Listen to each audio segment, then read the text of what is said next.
যে বাংলাদেশ যে ভুটান যে ম্যাচটা হয়েছে সে ম্যাচ দেখে আমি অবাক হয়ে গেছি। এত মানুষ কীভাবে হলো, একটা প্রশ্ন এত মানুষ কত বছর পরে এখানে হলো, একটাই কারণ হামজার কারণে হামজাই পুরো বাংলা চিত্র বলে দিয়েছে। ওয়ার্ল্ড কাপ যখন আসে তখন আমরা বিনদেশি পতাকা উড়াই, আমাদের ঘরের উপর আর্জেন্টিনার পতাকা ওঠে কিংবা ব্রাজিলের পতাকা ওঠে। সেই ক্রেজটা মনে হচ্ছে যে বাংলাদেশের ফুটবল আমরা এখন পাচ্ছি। চট্টগ্রাম থেকে চলে আসা এই ম্যাচটার জন্য তখন আসলে কি প্রত্যাশা রয়েছে হামজাদের কাছে? আমাদের কাছে তো প্রত্যাশা অনেক, আমরা চাই বাংলাদেশ টিম জিতুক। বাংলাদেশের যে ফুটবলের যে একটা ক্রেজ এখন দেখা যাচ্ছে, এটা যেন আগামীতেও অব্যাহত থাকে এবং এর ধারাবাহিকতা যেন আরও উন্নতির দিকে বাংলাদেশ যায়, এটাই আমাদের কামনা। আমি ফাহমিদুলের পাশ থেকে গোলটা চাইতেছি, ফাহমিদুলের পা থেকে গোলটা আসুক, আর বাংলাদেশের ফুটবলের এই জোয়ার চিরজীবী হোক, দীর্ঘজীবী হোক। আমাদের সাথে একজন সাবেক ফুটবলারও রয়েছেন যিনি লম্বা সময় এই ঢাকার প্রফেশনাল ফুটবল খেলেছেন এবং লম্বা সময় ক্রীড়া সাংবাদিকতাও করেছেন। তার সাথেই কথা বলবো। এই যে গণজাগরণ কিংবা পুনর্জাগরণ ফুটবলের সব কিছু মিলে কেমন দেখছি? এটা আসলে অসাধারণ একটা ব্যাপার। আমরা এই যে বাংলাদেশ যে ভুটান যে ম্যাচটা হয়েছে সে ম্যাচ দেখে আমি অবাক হয়ে গেছি। এত মানুষ কীভাবে হলো, একটা প্রশ্ন এত মানুষ কত বছর পরে এখানে হলো, একটাই কারণ হামজার কারণে হামজাই পুরো বাংলা চিত্র বলে দিয়েছে। আজকে দেখেন আজকের ম্যাচের টিকিট নেই, আমরা চট্টগ্রাম থেকে প্রায় 20-15 দিন আগে টিকিট সংগ্রহ করে এসেছি এখানে।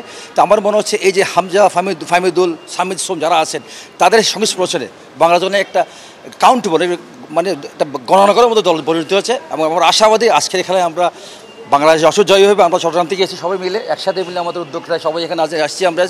আমরাকে চাই বাংলাদেশের একটা জয় উপর দেওয়া, আমরা চাই। এটা এই ম্যাচে আপনার প্রত্যাশা কি?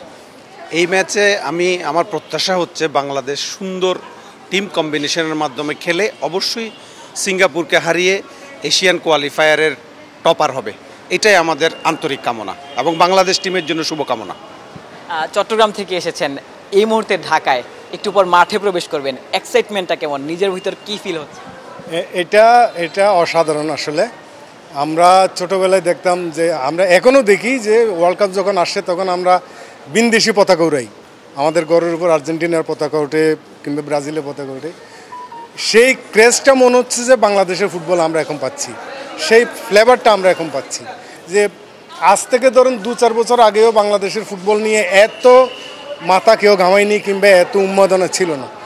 এই যে বললো হামজা বলেন, ফাহমিদুল বলেন, সমিত সোম বলেন, পাশাপাশি আমাদের লোকাল যে প্লেয়ারগুলো আছে, আমাদের দেশের যে প্লেয়াররা আছে, তাদের সবার সম্মিলিত প্রচেষ্টা।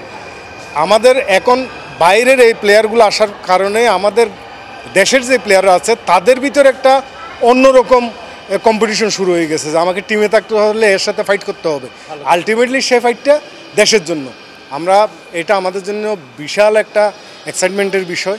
আমরা মনে করছি যে বাংলাদেশের ফুটবলে আমরা যখন শুনতাম যে 70-এ কিংবা 80-তে যেই ফুটবলের একটা ক্রেজ ছিল, সেই ক্রেজটা যেন আবার ফিরে এসছে। আমরা আশা করছি এই ক্রেজটা নিয়েই ফুটবল এগিয়ে যাবে বাংলাদেশের ফুটবল সামনে। অবশ্যই ব্রাজিলের সাপোর্টার ছিলাম আমরা, একসময় ব্রাজিলের জন্য পতাকা উড়িয়েছিলাম। এখন আসলে বাংলাদেশের জন্য পতাকা উড়াবেন কিনা কিংবা স্বপ্ন দেখবেন কিনা যে একটা সময় বাংলাদেশও বিশ্বকাপ? অবশ্যই বাংলাদেশের জন্য পতাকা উড়ানোর জন্য আশা করছে। আপনার কি মনে হয় বাংলাদেশ একটা সময় বিশ্বকাপ খেলতে পারবে কিনা? হ্যাঁ, অবশ্যই আশাবাদী। কারণ এই যে 70-80 অথবা আমরা যখন 90-এর দশকে খেলা দেখতাম তখন যে ফুটবলের উন্মাদনা ছিল, আমি মনে করছি সেই উন্মাদনা এখন আবার ফিরে এসেছে। আশা করি অবশ্যই বাংলাদেশ বিশ্বকাপ খেলতে পারবে।